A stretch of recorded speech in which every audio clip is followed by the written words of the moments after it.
Combat training at Langley lasted a month, and upon finishing, we were sent to beautiful Camp Stoneman in California. Stoneman was a staging area for overseas deployment. Here we got a battery of vaccine shots, and a process for transportation to Korea began. And during one of the briefings, we were presented with the option of ferrying a B-26 to Japan. Only a pilot and navigator would crew the airplane. Ray and I talked about it a bit. It sounded like a pretty good offer, and we took him up on it. To begin our ferry flight, we were to pick up a brand new airplane at McClellan Air Force Base near Sacramento. Here B-26s were refurbished, and when they come out, they were either new or they looked just like new. And I was given the keys just like buying a new car. The airplane here at McClellan was fitted with an 800-gallon gas tank that was situated into the bomb bay. That gave the airplane enough range to make it to the longest leg of our trip, which would be Sacramento to Honolulu. Just look at this beauty. Now this is a more recent photo and not my plane, but mine looked just like this without the yellow trim. We needed to take a 6-hour cross-country flight to check out the fuel consumption. And when the plane passed muster, we then had to wait a couple weeks for winds favorable enough to make it to Honolulu. The B-26 was not equipped for navigation over water, but B-29s were also being delivered to Japan to take part in the war. It was great planning to follow one over the huge Pacific, so out of nearby Travis came our mothership to lead the way. 4 B-26s joined behind our mothership. We departed early in the morning to ensure making the whole flight in daylight. Our cruise control plan was to hold an indicated airspeed of 200 miles per hour. It was done with the mixture set in the autolean detent, and the throttles were at the forward stops.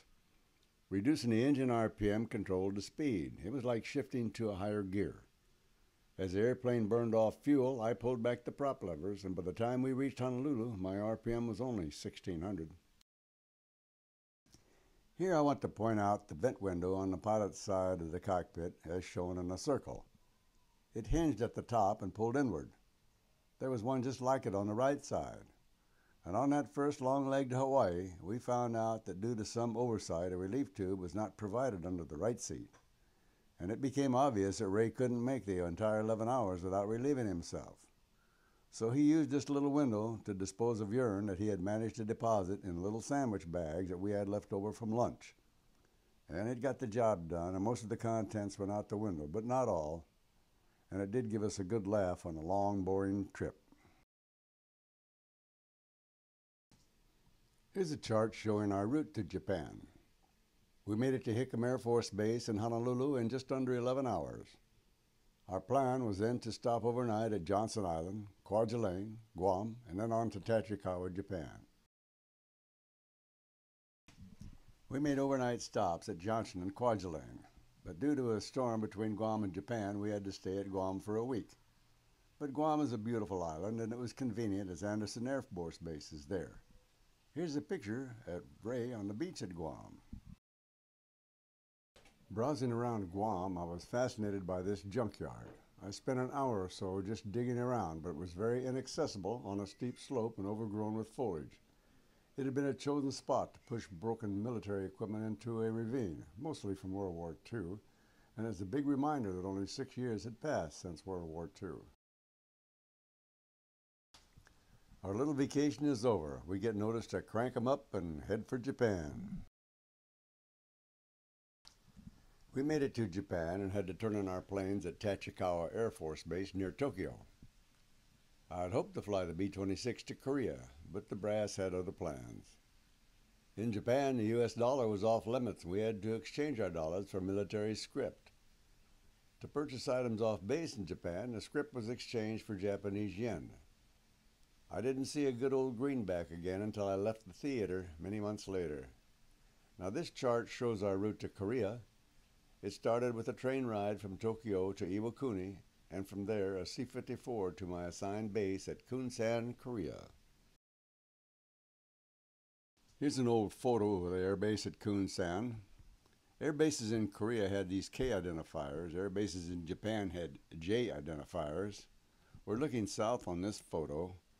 We only had one runway back then, and it extends here from the left side of the picture to the right side. To the far right, you can see the yellow sea. When I was based at K8, I never left the base. We needed special permission to go to the town, and there wasn't much to see if you did. It was pretty third world, following the some of the local color. An old patriarch in a setting of a building ravaged by war. A ride in a rickshaw. And the famed Korean honey bucket, full of human waste used to fertilize the rice crops. This is base operations of the 3rd Bomb Wing. Here I found out that the base mission was patrolling North Korea after dark and cutting supply lines from China. You better get used to flying in the night, because that is what we are charged with. And briefing for those nightly missions originated right here.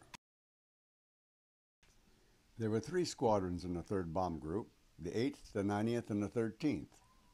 I was assigned to the 8th Bomb Squadron. Our squadron colors were yellow. We wore yellow baseball caps and yellow scarves. The 13th Bomb Squadron wore red, and the 90th Bomb Squadron wore white. It was just an identifier when walking around the base with a sense of pride. In the combat zone, rules of dress took on a different look. We were issued sidearms, a classic Colt .45, and a vest with a holster. It also had pockets for extra ammo, a small survivor kit, and a blood chip. Lieutenant Colonel Ramstad, the commanding officer of the 8th Bomb Squadron.